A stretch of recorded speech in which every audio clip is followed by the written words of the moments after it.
yen tengahing samudra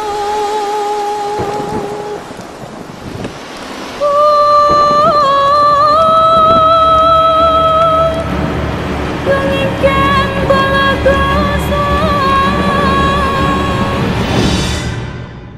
Hai semuanya, assalamualaikum. Balik lagi di channel Langit Misteri. Kalian pasti pernah dengar kan legenda Nyi Roro Kidul? Nah, kali ini Langit Misteri mau ajak kalian nih melihat hal-hal mistis apa aja yang berhubungan dengan Nyi Roro Kidul yang sampai sekarang masih menjadi misteri. Sebelum menonton, jangan lupa subscribe dan aktifkan tombol loncengnya ya. Oke guys, gak pakai lama, ayo kita ke TKP.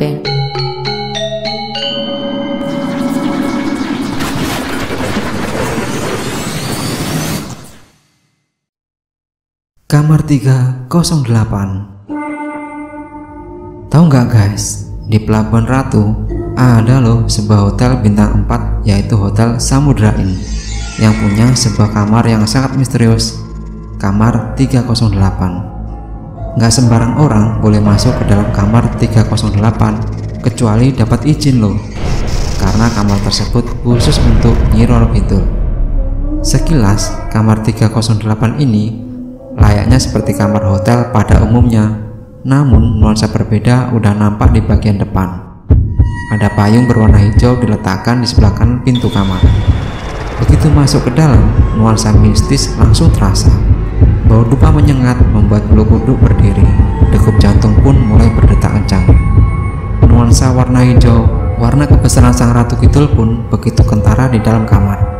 Di tengah ruangan terpampang lukisan Nyi Roro Kidul yang besar, seolah-olah mendominasi ruangan, mengawasi setiap gerak-gerik kita. Katanya sih, di waktu-waktu tertentu, Nyi Roro Kidul sering datang dan beristirahat di kamar tersebut loh guys. Nggak heran kan kalau kamar ini sangat disakralkan dan nggak bisa ditinggali sembarangan. Konon Presiden Soekarno sering bermeditasi di ruangan ini loh untuk berkomunikasi dengan Nyi Roro Kidul. Gimana guys, kalian berani apa nggak menginap di kamar 308?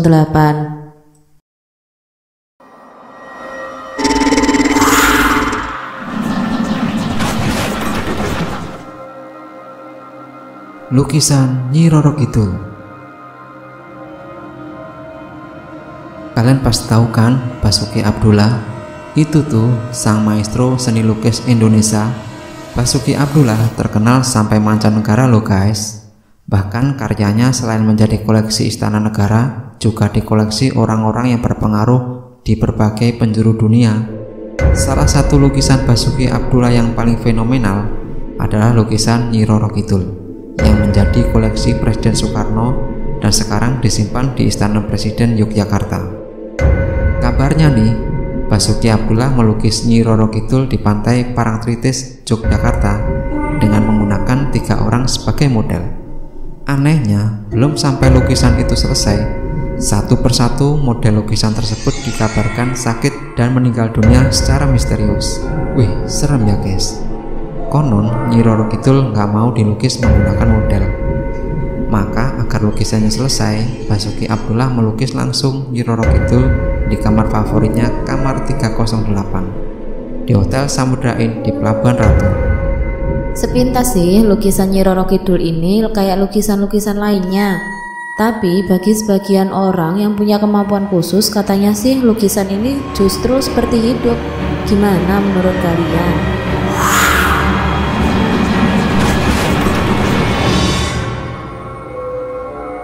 Backing penguasa negeri.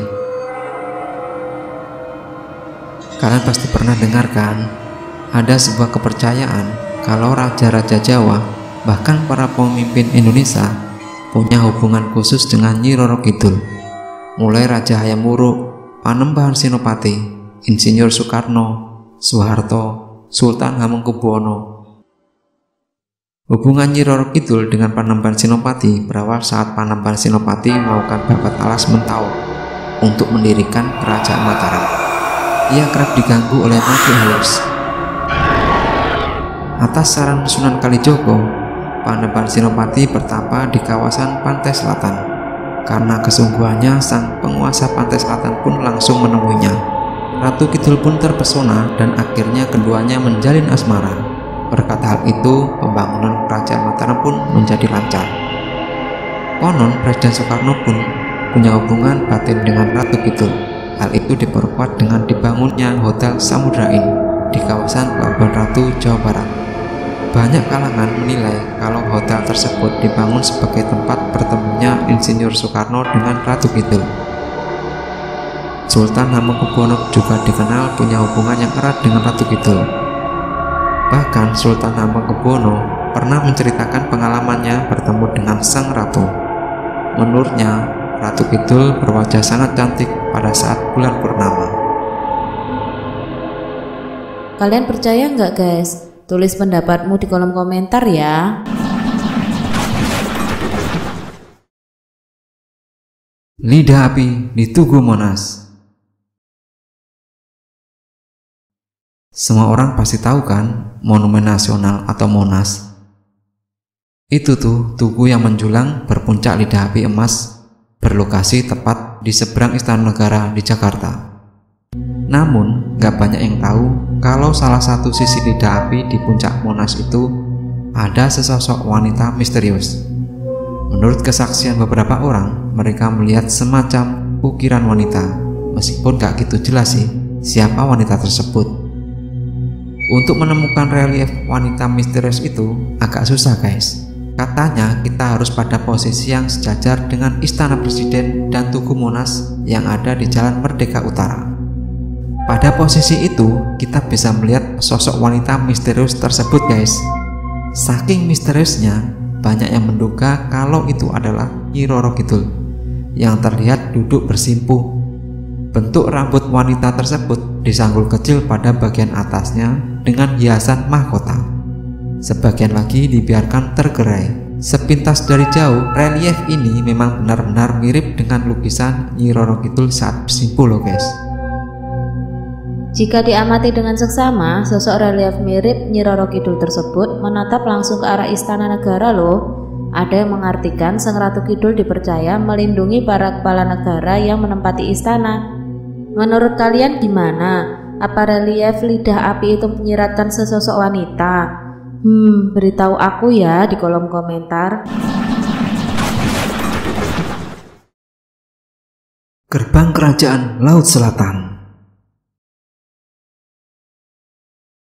Hai guys, kalian pernah berkunjung ke Pantai Parangkusumo di Yogyakarta? Konon, pantai yang indah ini dipercaya adalah gerbang menuju keraton gaib Laut Selatan loh guys.